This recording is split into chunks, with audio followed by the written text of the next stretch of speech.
Bienvenue au refuge d'Anderlecht, abri pour animaux abandonnés, perdus ou recueillis. Aujourd'hui, nous allons suivre deux bénévoles qui nous ouvriront les portes de leur quotidien. Bien que le refuge accueille un bon nombre d'espèces différentes, les félins constituent la majorité des résidents. Anne, ancienne infirmière, dédie tout son temps libre au bien-être des chats. Elle nous explique les raisons de son dévouement. On dirait que les animaux sont reconnaissants. On dit souvent que quand ils sont adultes, on ne sait pas les élever, mais ce n'est pas vrai. Ils reprennent très vite les habitudes de leur maître. Et c'est pour ça qu'on essaye que les gens les adoptent.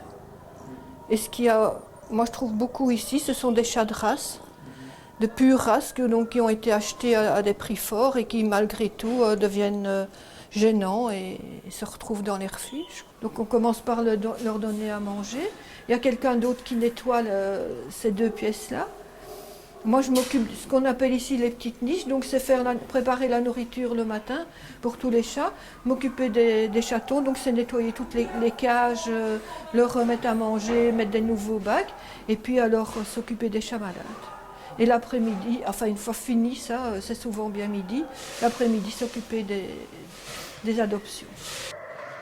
Évidemment, les chats ne sont pas les seuls chouchoutés dans cet établissement. Les bénévoles s'occupent également de nos amis les chiens, qui malheureusement sont souvent abandonnés durant les vacances d'été.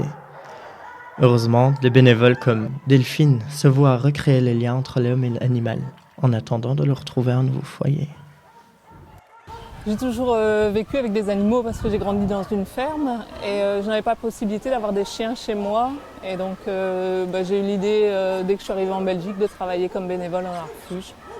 J'en ai fait deux, mais c'est celui-ci qui m'a le plus plu parce qu'il y a une pâture en fait. Et donc on peut lâcher les chiens et être en interaction avec eux, voir leur comportement, parfois leurs troubles du comportement et essayer de les rectifier.